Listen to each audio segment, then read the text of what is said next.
Bihari.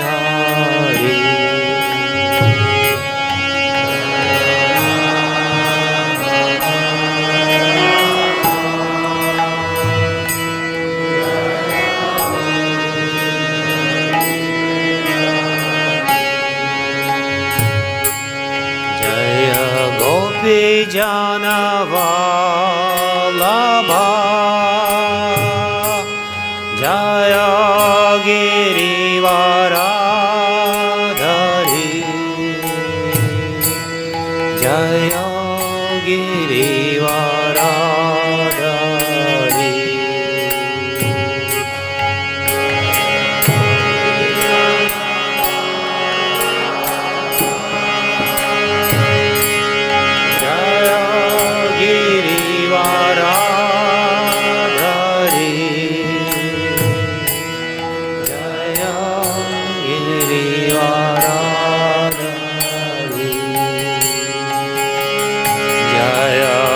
Vijnana Vallabha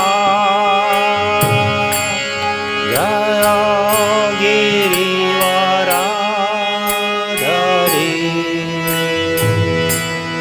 Jaya Girivaradhari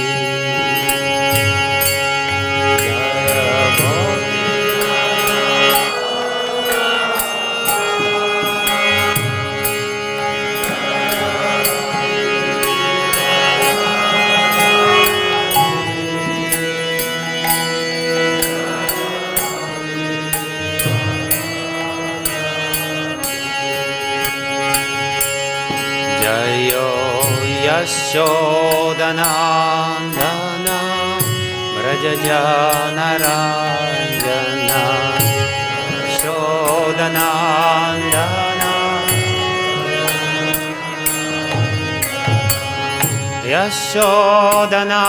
Yashodanandana Brajajanarayana Yashodanandana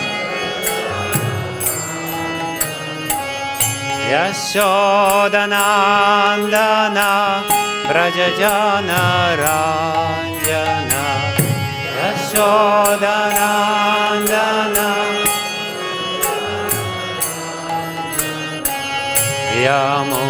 Yamunatira Vanachari Yamunatira Vanachari Yamunatira Vanachari Yamunatira Vanachari Jaya Radha Madhava Jaya Kunja Bihari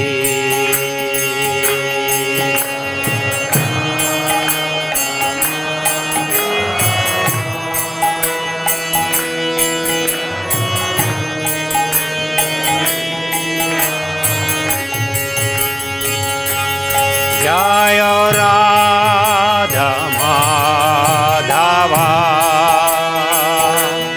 Jaya Kunja Bihari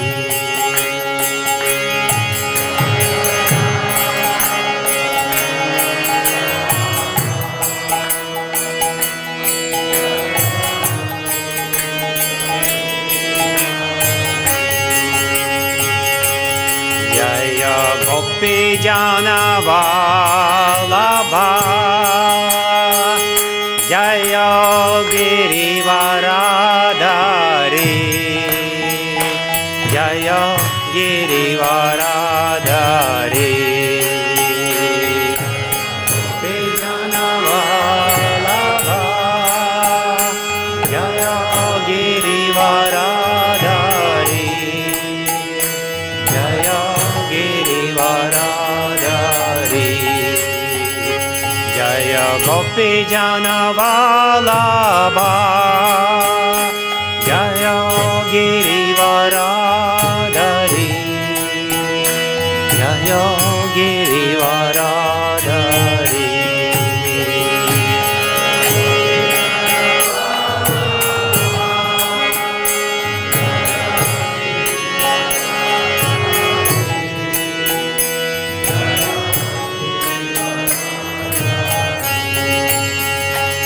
Jayo Yashodanandana Brajajanaranjana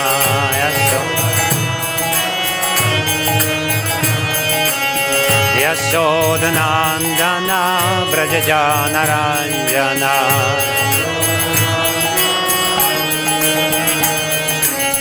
Yashodanandana Brajajanaranjana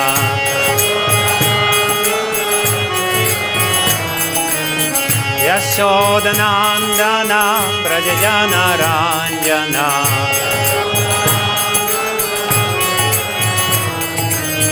Yamunatira Vanachari Yamunatira Vanachari Vanachari Jai Radha Madhava Jaya Kunja Vihari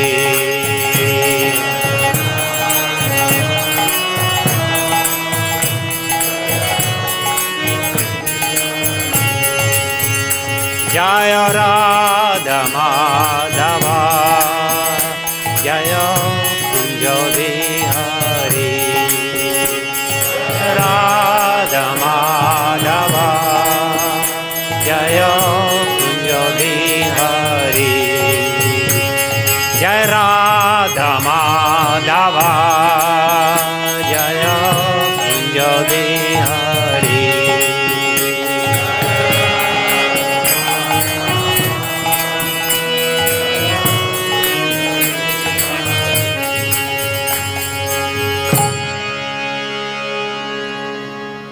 Vishnupada Paramahamsa Parivrajikacharya Ashtottara Shata Shri Madhabai Charan Ravinda Bhaktivedanta Swami Srila Prabhupada Ki Jai Grantaraj Srimad Bhagavatam Ki Jai Shri Shri Gaur Nitai Ki Jai Shri Shri Krishna Balarama Ki Jai Shri Shri Radha Shyama Sundara Lalita Vishakha Devi Ki Jai Gaura Premanande Samaveta Bhakta Vrinda Ki Jai All glories to the assembled devotees. All glories to the assembled devotees. All glories to the assembled devotees. All glories to Shri Guru and Gauranga. All glories to Srila Prabhupada. Which verse is it? Yeah, but which should we chant? Second one? Om Namo Bhagavate Vasudevaya.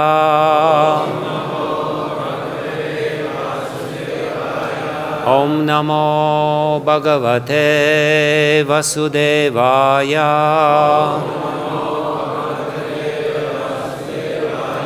Om Namo Bhagavate Vasudevaya.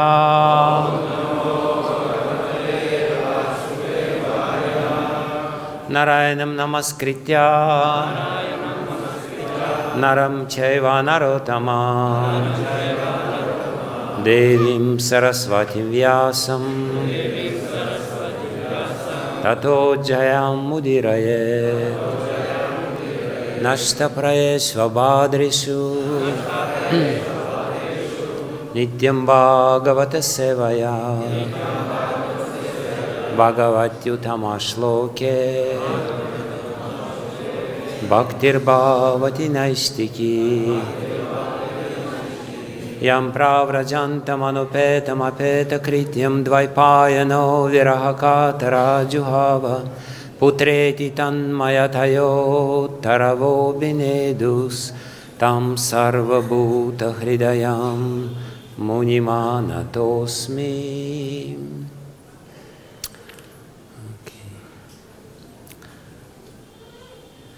So we're reading Srimad Bhagavatam, Canto 10, Chapter 32, the reunion, verses number 21 and 22.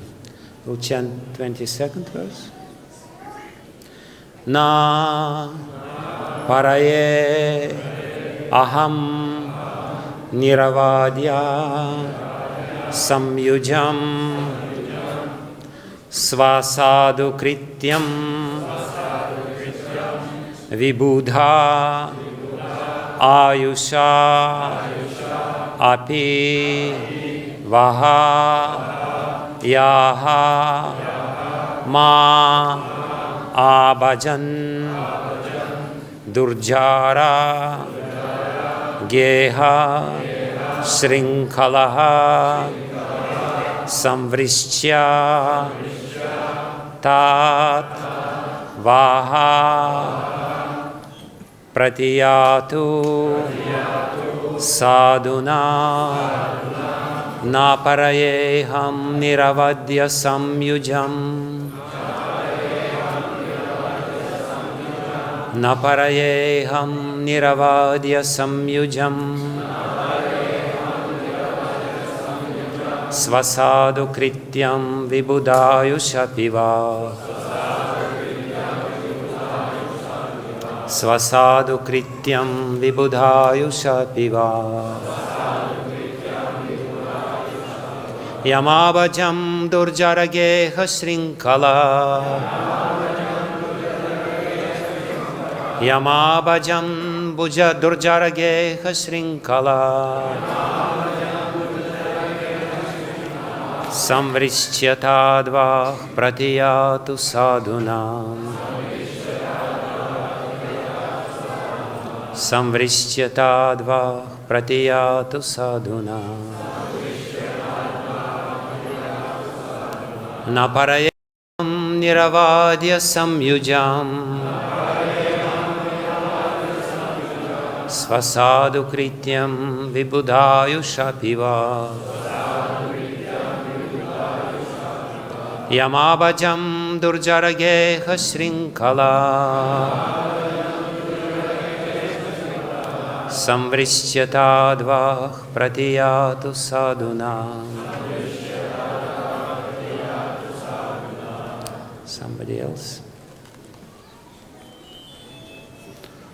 Hare Krishna. Somebody else?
Mataji.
Niravadya samyuja Ukrityam vibhujayushapivam Abhajam durjarageha shrinkala Samvrishyatada Not Paraye am able to make Aham I Niravadya samyujam to those who are completely free from deceit Svasadu krityam proper compensation Vibudha ayusha with a lifetime as long as that of demigods, of the demigods. Api, although, Vaha, to you, Yaha, who, Ma, me, Abhajan, have worshipped. Durjara, difficult to overcome. Geha Shrinkalaha, the chains of household life. Samvrishya, cutting. Tat, that. Vaha, of you. Pratiyatu, let it be returned. Sadhuna, by the good activity itself. So I will read the previous verse also. Evam mad-arthojjhita-loka-veda svānām hi vo mayy anuvṛttaye balāḥ mayāparokṣaṁ bhajatā tirohitam māsūyituṁ māsūyituṁ mārhatha tat priyaṁ. Translation of the 21st verse. My dear girls, understanding that simply for my sake you had rejected the authority of worldly opinion, of the Vedas, and of your relatives, I acted as I did only to increase your attachment to me. Even when I removed myself from your sight by suddenly disappearing, I never stopped loving you. Therefore, my beloved gopis, please do not harbor any bad feelings towards me, your beloved. And purport. Here the Lord indicates that though the gopis were already perfect in their love for him, still, to inconceivably increase their perfection and show an example to the world, he acted as he did. And the translation of this verse, I am not able to repay my debt for your spotless service even within a lifetime of Brahma. Your connection with me is beyond reproach. You have worshipped me, cutting all domestic ties which are difficult to break. Therefore, please, let your own glorious deeds be your compensation. Purport. The translation and word meaning of this verse are taken from Srila Prabhupada's English rendering of Sri Chaitanya Charitamrita, Adilila 4:180. In conclusion, the gopis became eternally glorious by their behavior in the Lord's temporary absence, and the mutual love between them and the Lord was wonderfully enhanced. This is the perfection of Krishna and his loving devotees. Thus ends the purports of the humble servants of His Divine Grace, A.C. Bhaktivedanta Swami Prabhupada, to the 10th canto, 32nd chapter of the Srimad Bhagavatam, entitled The Reunion. Srila Prabhupada ki jai. Namo Vishnu Padaya Krishna Prestaya Bhutale Srimate Bhaktivedanta Swami Niti Namine Namaste Saraswati Deve Gauravani Pracharine Nirvishesha Shunyavadi Paschatyadesh Tarine Vanchakalpatarubhyascha Kripa Sindhubhye Vacha Patitanam Pavanebhyo Vaishnavebhyo Namo Namaha. Jai Shri Krishna Chaitanya Prabhu Nityananda Shri Advaita Gadadhara Shivasadi Gaura Bhakta Vrinda Hare Krishna Krishna Krishna Hare Hare Hare Rama Rama Rama Hare Hare. Yantah pravishya mama vachim mamam prasuptam sanjivayata kila shakti darak svadhamna anyamscha hasta charana shravanat vagadim pranannamo bhagavate purushaya tubhyam svasyastu vishvasya kalah prasidatam dhyantu bhutani shivan mithodya manascha badram bhajatā tadoksaje aveshyatam no matirabhyahaitu ki.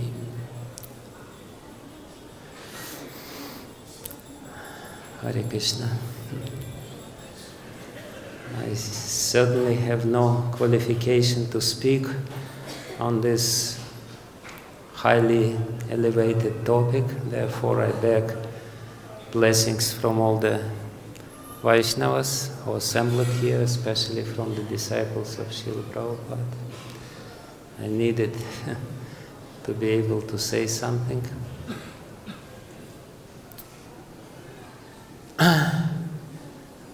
So we are reading the Rasa Panchadhyaya, the most elevated and the most amazing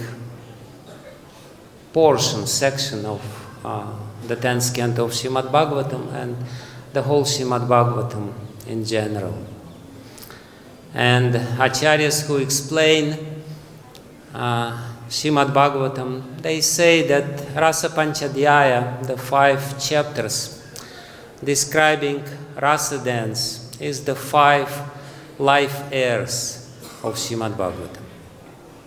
Srimad Bhagavatam without these 5 chapters would be dead. As much as our body will become dead when the life airs leave the body. So that's the essence of Srimad Bhagavatam. That's the main message of Srimad Bhagavatam. And it's hidden within the 10th canto of Srimad Bhagavatam. But to understand it properly, we have to go gradually. Because otherwise the proper understanding will not come. The blessings which Srila Sukadeva Goswami gives at the end of this Rasa Panchadhyaya is that Bhaktim Param Bhagavati Pratilabhya Kamam Hridrogam Ashvapahinotya Chirena Dhira. He says that if you read this with faith, and if you describe this with faith, he encourages us to read and describe this with faith. If you do this description, if you read this description, meditate on this description of this pastimes of the women, cowherd, simple women in Vrindavan, then Bhaktim Param Bhagavati Pratilabhya Kamam Hridroga Ashvapahinotya Chirena Dhira. Then very quickly you will attain Bhaktim Param, the highest possible bhakti. And in the beginning of Srimad Bhagavatam, it is said that Savai Pumsah Parodharmoyata Bhaktiratoksaje Ahaitukya Pratihataya Yatma Suprasidati. That's the main duty of a human being, to do which will bring him this bhakti. Ahaitukya Pratihata Bhakti. So, in one sense, we are eligible, we are entitled to ask, why do we read everything else? Here is something which Shukadeva Goswami, the speaker of Srimad Bhagavatam, says will quickly, he repeats it twice, Ashu means quickly, and achirena means without delay. Twice he says, very quickly, it brings you to this highest perfection, bhaktim param bhagavati, to the Supreme Lord. So why don't we read all these chapters? And then everything will be done. That's the highest duty which we possibly can perform. And therefore, Shukadeva Goswami very intelligently, he adds one very important condition. As usually when Srimad Bhagavatam generously give us some blessings, there is some hidden condition which we conveniently don't notice. He says, achirena dhira. If you are dhira, then it will bring this result very quickly. And dhira means sober, dhira means intelligent person. So the rest of Srimad Bhagavatam is to make you sober. Because if you start reading these chapters without this sobriety, without this necessary condition, without being intelligent to understand and to distinguish what is being described here from the mundane so-called loving affairs, then you will ruin yourself. So it's very important to understand that the rest of Srimad Bhagavatam is to make us sober, is to make us intelligent, is to give us this transcendental intelligence which enables us to understand these topics of the fifth canto. Otherwise, yes, there is no doubt about it. This description of the love between Krishna and the gopis of Vrindavan is the highest. And ultimately we should understand this. But for that we have to go through the 9 cantos of Srimad Bhagavatam, and then go to 11th canto of Srimad Bhagavatam and get some renunciation, and then 12th canto, and then come back to these topics. So, what is being expressed here is something which is unheard of in the spiritual or religious circles of the world. That's absolutely the unique feature of bhakti, and especially it's the unique feature of Gaudiya Vaishnava version of bhakti. Every Vaishnava Acharya explains and glorifies these dealings with gopis, but no one except for the Acharyas of our line are so extremely enthusiastic to explain it again and again and again. And the reason is that in other sampradayas, what to speak about other religions, their religious conception is that, yes, we have to worship God. There is no doubt about it. That's our prime duty. We are created by God, so our duty is somehow or other do something. But ultimately, what we, tiny living entities, can do for God. He is big. He is so huge, He is so powerful, and He is all-pervading, He is all-knowing. We are ignorant, we are small, so God, please give us something. Yes, we are ready to serve you, but somewhere on the background of the consciousness, maybe not so much in the background of the consciousness, maybe on the forefront of the consciousness, we mean, yes, we will serve you, but you give us more than we do. That's the good deal. I'm small, what can I do? And you're big, obviously you can do better. So the hint is there. The selfishness is hidden in this conception. You're big and we're small. And we ultimately cannot do anything worthwhile for you because, who we are to do something for you. Yes, we're very humble. So the humbler we are, the better price we get. And here we are present when God himself says, you know what, you did something for me and I cannot repay it, even if I tried it for the lifetime of Lord Brahma. That is 311 trillion years? Well, anyway, pretty long time. So he says, very important thing, he says, and that's the conception, that's the beauty of Vaishnava conception, is that in reality, we can do something which God cannot repay us. And we should do, we are encouraged by Srimad Bhagavatam to do it, which is amazing, which is mind-blowing. You know, we are tiny living entities, are supposed to behave towards the Lord in such a way that He Himself will admit His defeat. That's the conception of Vaishnava, that's the version of Gaudiya Vaishnava kind of service, what the service means. Not that, you know, like, it's, you know, we are officially, ex officio, we are followers of Lord Chaitanya, but of course, you know, we do have our lists of desires which we want Krishna, Balaram and Radha Shyama Sundar to fulfill. You know, and of course, if they are too sensitive towards our offenses, Gornita is there, no problem. So we can approach them. But from the very beginning, Srimad Bhagavatam speaks about unbelievable purity of the service. Unbelievable, complete, total, selfless service. So much so that even God Himself will come to us and say, you know, please be happy with what you're doing yourself.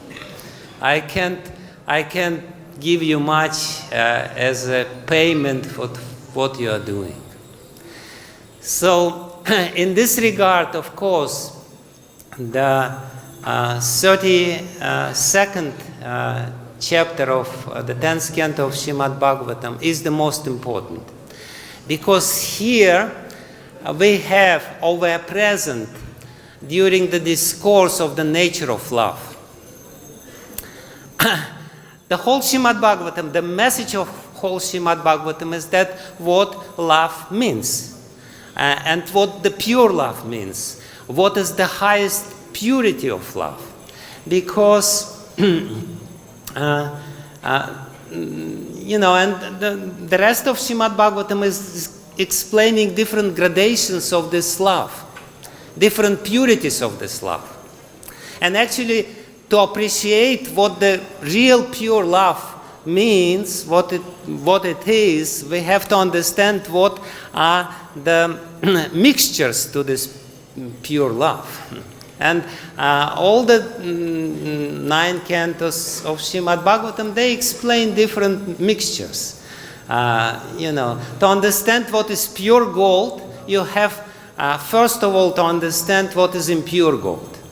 To understand what is the diamond, you have to understand what is the glass. You know, like in Jagannath Puri on the beach, you know, there will be people who will approach you and they will give you, you know, stone like this big, and they say, this is diamond, only 200 rupees, no problem. So, very special. And they will prove cutting the glass by this so-called diamond. So we will be cheated unless we understand, we will not be able to understand what is pure love unless we understand what is impure love. What are the different impurities? And different impurities are exactly this. When we think that God has to do more to us than we to Him. But to understand how is it possible for us tiny living entities to do more to God, who is so big and so powerful and all-knowing and all-pervading, how is it possible? We have to go through all this and ultimately come here to this 32nd chapter where gopis are testing Krishna. They are giving him pariksha. Actually, the whole design of this 32nd chapter is very beautiful, because after hiding in the bushes long enough, Krishna finally understood that if he delays little more, even 1 second more, there will be something very tragic. When the last verse of Gopi Gita was pronounced by Srimati Radharani, Krishna understood enough is enough. I waited long enough. If I wait little more, then, the life airs will leave the bodies of the gopis. So he appeared, and he appeared in a very special way, pitambara dhara. Usually when Srimad Bhagavatam describes Lord Krishna, it's enough to say pitambara. He wears white clothes. But here it is said pitambara dhara. He is wearing white clothes. So acharyas explain what does it mean. It means that he is wearing his, not white clothes, yellow clothes, pitambara. Acharyas explain that in this particular occasion, he is wearing this yellow clothes in a very special way. What is this special way he is wearing his yellow clothes? He is wearing his yellow clothes. Usually he has his chadar, which is over his shoulder, this way or that way, this pitambara. But in this particular occasion, he has his pitambara, his chadar, around his neck, and he's holding the ends of his pitambara. This particular gesture, you're probably hearing it and thinking, so what? So what is so special? But this particular gesture is called galavastra. When somebody puts his chadar around his neck and holds the ends of this chadar, it's the expression of the highest extent of humility. Krishna is very remorseful. By holding the ends of his chadar in this way, Krishna just wants to show, please forgive me. He practically has tears in his eyes. And he has the garland, the same garland which gopis placed on him, on his neck, to prove the garland. Shukadeva Goswami, while explaining this, he says that, he has this garland to prove to gopis, I didn't forget you. Look, this is the proof. This is my, solid proof that I was always thinking about you. So Krishna is so remorseful, and he makes himself so amazingly beautiful. Actually, the acharyas, while explaining this first verse of the 32nd chapter, they say that this is the description, Sakshat Manmatha Manmatha. He is the direct Cupid who churned the mind of Cupid himself. He is the real Cupid. He is so amazingly, strikingly beautiful that gopis are supposed to forget everything what happened and forgive him immediately. Krishna puts, or Yoga Maya, let's do it correctly according to our Siddhanta, Yoga Maya makes Krishna at that particular moment so amazingly beautiful that gopis, they just couldn't believe their eyes. They've seen Krishna in different positions, in different situations, but this particular appearance of Krishna after separation is amazing. And Krishna is so remorseful and he is so humble. So gopis, they also pretend to be humble. But that's the pretense. Actually, gopis, they harbor still anger towards Krishna.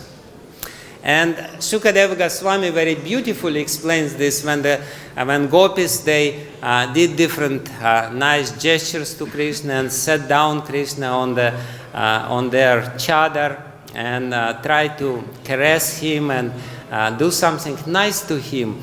Shukadev Goswami says that immediately Krishna understood that they are angry with him. Because when the gopi, they express some politeness and some care about Krishna, it means that they are angry. It's called avahita bhav. It's called the concealment of the feelings.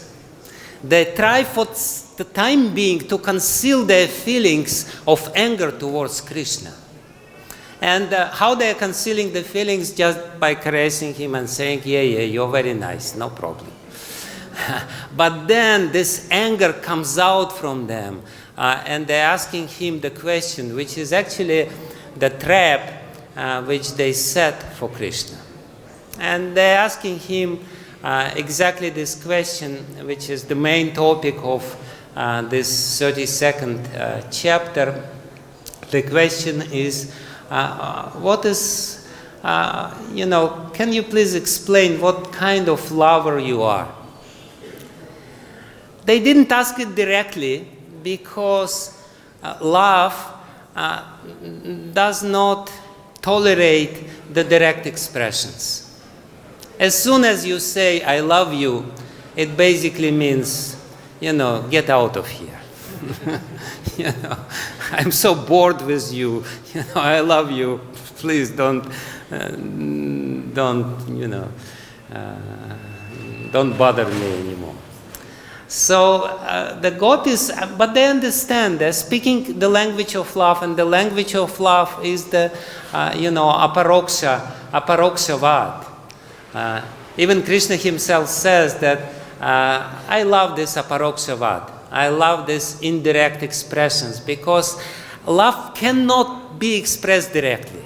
There is no way of expressing real love. The false love, the fake love can be expressed directly, but real love cannot be expressed directly. So the gopis being angry and trying to hide their anger, they're asking him, there are three kinds of people who are reciprocating with love, and they imply what kind of person you are.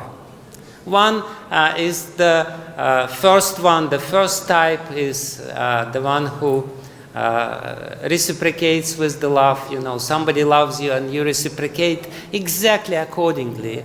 And then the second one is the one who selflessly loves you no matter what you do. And the third one is the one who did not reciprocate even if you love him.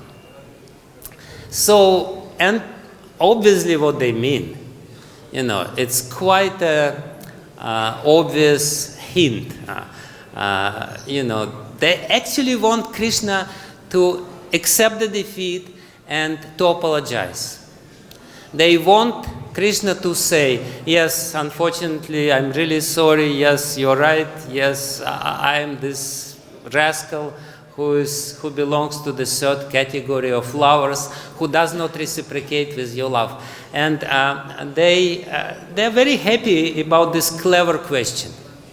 Indirectly, they're asking Krishna who you are. They are not saying this. They're just asking that there are three kinds of love. Can you please explain, elaborate a little bit on this? But Krishna is more clever. Actually, Acharyas also explain that gopis, the hidden reason behind this question of the gopis is that gopis approach Krishna and they say, Krishna, we always thought that you're just a, cowherd, you're just herding the cows. So we never were very high opinion about your intelligence. Because, cowherds are not famous for being too intelligent.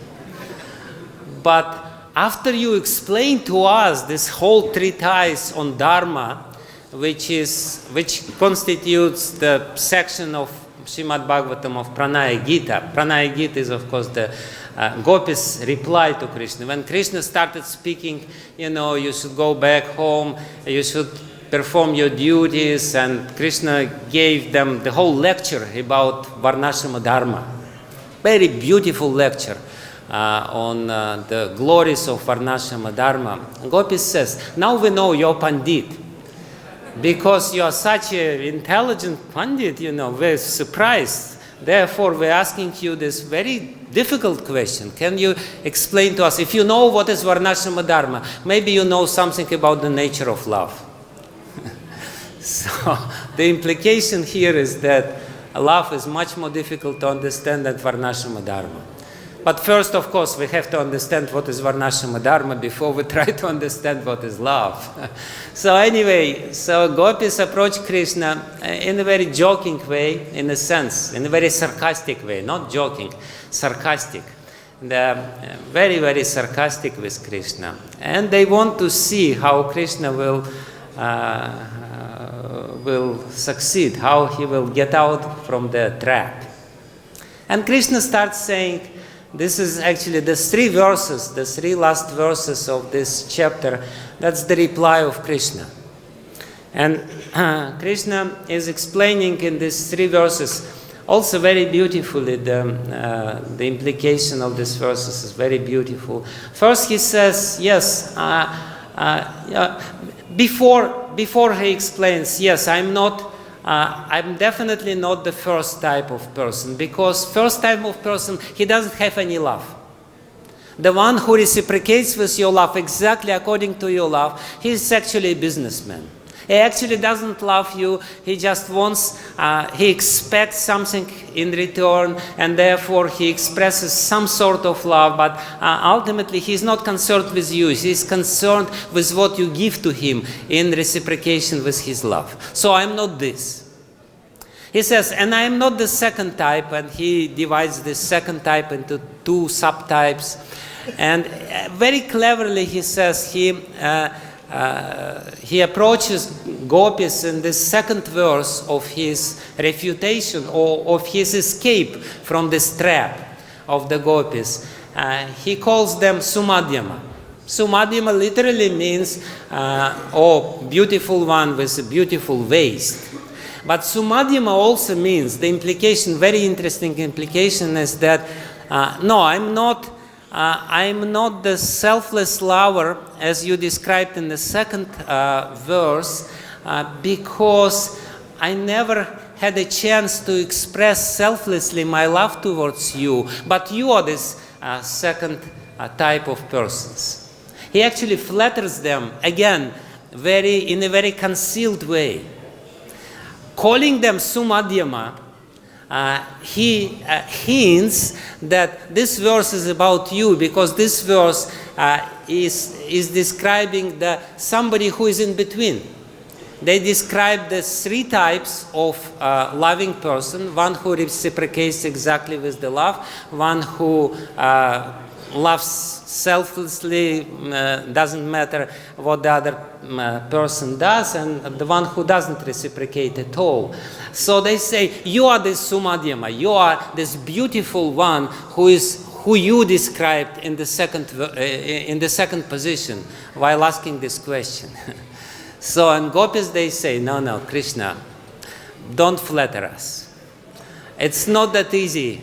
You will not escape from this trap which we did just by flattering us. Just give us direct answer.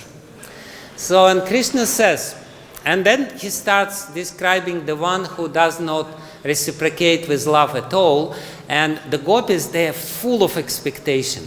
Acharyas say that, when Krishna starts saying this, they become very ecstatic.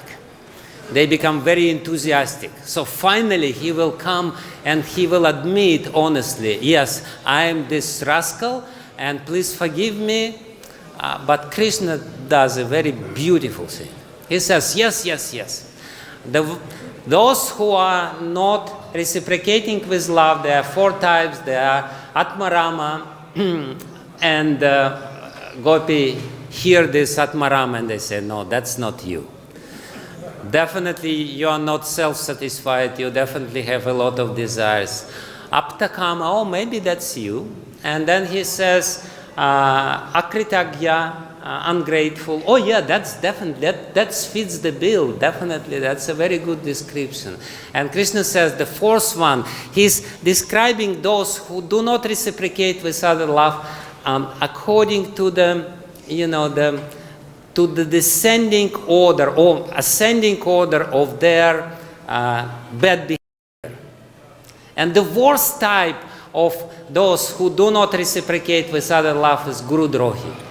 Guru Drohi means somebody is caring about you, somebody is trying to help you, somebody is investing love in you, and still you betray him, and still you become totally, completely offensive towards him.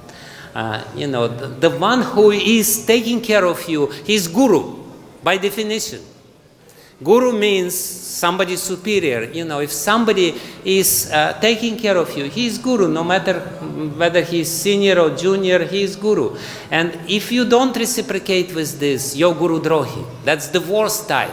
And when Krishna lists this fourth type of the one who doesn't reciprocate, Guru say, yes, yes, yes, yes, that's you. That's you. We're your Guru. We served you so much, we did so much for you, and you betrayed us. You didn't reciprocate with what we did to you. And Krishna says, but I am none of those. And Gopi says, then who you are? Krishna says, oh, I'm always behave in a particular way with those people who try to serve me. I hide myself, I do not manifest myself. And Krishna very specifically, he says, Jantu, not only towards you.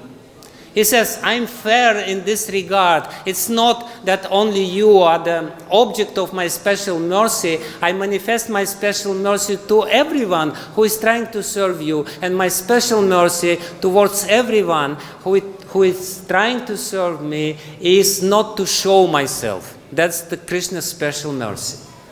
Why is it special mercy? Can we relate to this behavior of Krishna?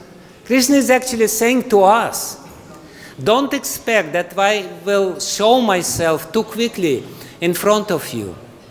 That's how I behave. Krishna is explaining that this is how God behaves towards those who are trying to serve him. He is not in a hurry to show himself or to reciprocate because he is waiting when those people who are not mature, not yet mature in their love, will get the maturity. Because by not showing himself in front of us, he is making us humble. He is igniting our desire more and more.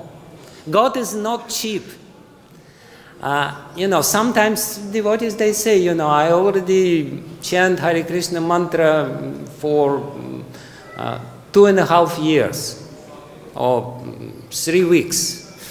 And still, no reply, no response for Krishna. Krishna says, don't expect it. Until you get perfect. I wait, I make you humble because you're proud. If I show myself in front of you, you will become even more proud. And what will I do with you? You already give me too much headache, and if you become even more proud, what will I do with you? Just prove yourself to me that you really want to see me, that you really want to be with me, that you really want to love me. And I will not be in a hurry. Yes, at one point I will show myself to you, but it may take some time. It may take some events in your life. You may get cancer before I show myself to you, to make you totally, completely humble, to make you totally, completely genuine. And Krishna says, that's what I do. And when he says, and for those who are perfect already, I'm doing it even to increase their love. That's my behavior towards them, because I want them, even them, they're already perfect. Their love is already completely pure, but still I want that their love would increase, and that will bring them more happiness than they feel now. And when he speaks this verse, he sees that gopis are completely unhappy with him. He is trying to justify his behavior, and he thought, I created a very beautiful trick. I explained myself. Now I'm free. The gopis who are the Supreme Court, and Krishna is trying to, justify himself and his actions in this Supreme Court of gopis. He looks at gopis and he says, they're not happy with this reply. And he understands that gopis actually, when they heard this, the feeling inside is that, Krishna, who you think we are? Do you really think that our love is this nature that you have to hide from us in order our love to be increased? Our love is increasing every moment. This is not a good reason which you give, because our love is anyway increasing. You don't have to hide. This is a very bad reason, what you're saying. Gopis are angry with Krishna, and therefore Krishna says, okay, I am defeated completely. Na parayeham niravadya samyujam. Svāsādu kridya. He speaks this verse, he says, okay, I understood everything. You defeated me through and through. Yes, you're completely pure, and I'm impure. Actually, at this moment of time, and it's very momentous event for us, followers of Lord Chaitanya. At this moment of time, when Sri Krishna speaks this verse, Na parayeham, I cannot repay you for even one act of love which you did. Even one act, svāsādu krityam. Acharyas explained that svāsādu krityam, it's singular in Sanskrit. Singular means that, even if one act of your love, I cannot repay, even if just one act of your love which you did, what to speak about everything which you did. I cannot do this. When Krishna speaks this verse, when he pronounces this verse, I cannot do anything. Let your sadhuna, let your purity, your quality of a sadhu, your complete purity, because sadhu means pure. The main definition of sadhu, he is pure, he is not selfish, he doesn't have any tinge of selfishness. And when Krishna says this, he actually realizes this. My love for you is not as pure as yours. And actually he gives two reasons why his love is less pure than their love. He says, first of all, because you're completely concentrated on me, and I'm not completely one-pointed in my love with you. And the second reason is that because you severed the very difficult to sever the chains of your attachments. So he understands that this is two reasons which gopi have and he doesn't have. He still have attachments to others.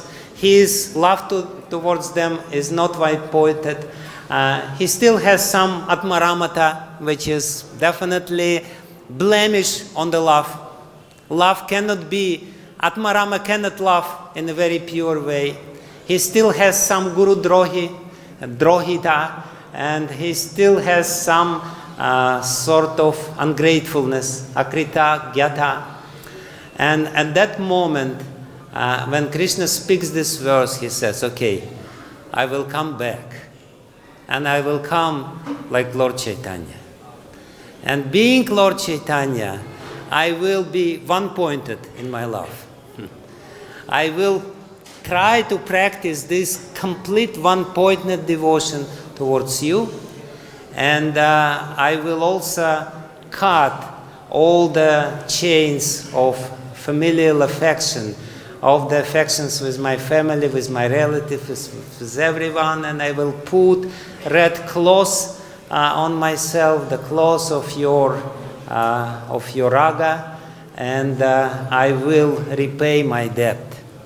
And Krishna says, Na parayeham niravadya samyujam, he basically says, I am indebted to you, I will never be able to repay for your debt. But because somebody who is a debtor, he is always in anxiety how to repay for the debt. At that moment of time, the plan came to Krishna's mind. Okay, I will repay my debt to you. I will come like Lord Chaitanya, and I will teach everyone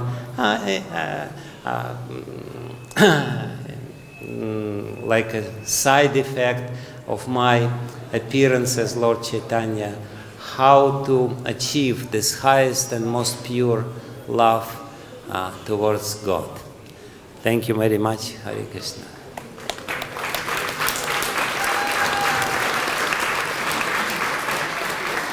Sorry for this. Yes. Can you take questions? If Dharmatma Prabhu allows. I have two questions, but I'll ask you one. You were saying how Krishna's the type of lover that he's actually holding back. He doesn't reciprocate immediately. He wants to draw out our emotion. Yeah, but sometimes the devotees become discouraged and quit. It doesn't always work. So how is that Krishna reciprocating nicely? You see devotees become discouraged, they give up. So I don't buy this. I have another question too. Yes, but that's the test of sincerity. So I'm insincere and Krishna crushes me? Yes.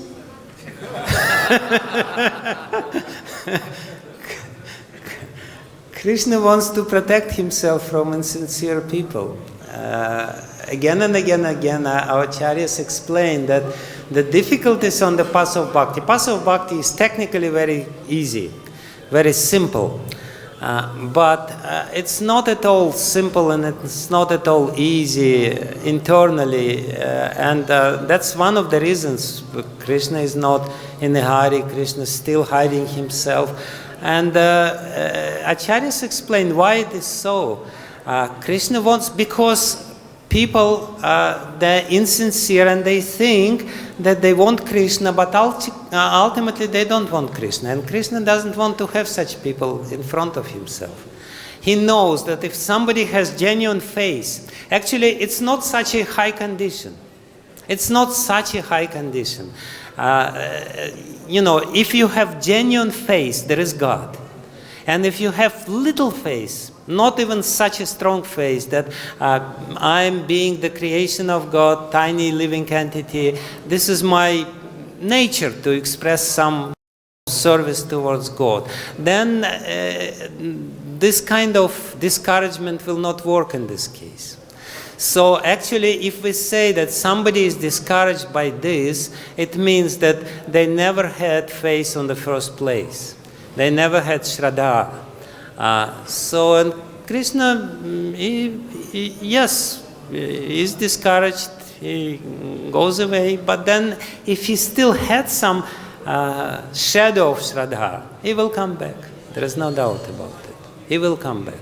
Because he will compare, as Narada Muni himself says, that if somebody was a devotee for a fraction of time, and then he goes away due to some misunderstanding or some discouragement or this and that, he will still be in a better position than somebody who has never been a devotee, because he will be always remembering the taste which he had, even if it was a shadow of taste, not the real taste, rasa bhas, little taste. So that's not a problem. In the long run, we only see very limited, we only see event on a very limited time scale. We don't know what is the cause of it, which was before, and what will be after that. If we would see the bigger picture, we would not be so discouraged by the discouragement of the devotees who live Krishna consciousness movement. It may not be so bad as we may. It's a long game. Yeah, it's a long game. It's, Krishna's long plan. And he actually takes us through all these different tests. Can I be selfish and ask my second question? It's... I'm going to do it anyway. I don't quite follow how Krishna coming as Lord Chaitanya repays the debt to the gopis. I can understand that he experiences their mood, so he can, these things are far beyond me, but he can empathize, he shows that he understands their feelings because he comes in the mood of Sri Chaitanya Mahaprabhu. Okay, hey, I know how you feel. I'm experiencing it. But how is he actually repaying his debt to them as Chaitanya Mahaprabhu? Because that seems to be the implication of what you were saying. He's repaying his debt to the gopis because he goes through the same which they went through, and now he's clear from the debt because he, as a Krishna, put them in this condition. And if you did some crime, sometimes if you severely repent this crime, you will be forgiven, just because they understand now. He went through the mental agony, and he knows how it is, and what he did. So that's if you really see that somebody, for example, sometimes devotee, he does something which is not very good, and the society punishes him. But when they see that he is sincerely remorseful, he is accepting it, then his debt is paid. He's done. He's free from all these obligations because of this remorse. And Chaitanya Mahaprabhu, what he did, the description of his agony in Gambhira is incomparable, when he started rubbing his face on the walls of Gambhira and everything else. He's really remorseful.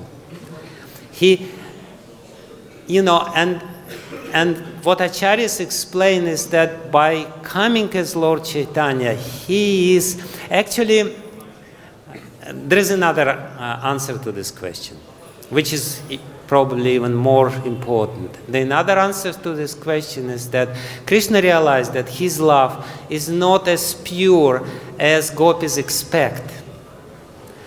To repay the debt of the gopis, he has to show that his love is as pure as their love. And while coming as Lord Chaitanya, he purifies himself from these impurities of atmaramata, of little indifference, or of his not one-pointed affection towards the gopis. So he is freeing himself from these blemishes on his love, and his love becomes pure, and in this way he repays to them. Thank you. Okay, thank you very much. Srila Prabhupada ki jai.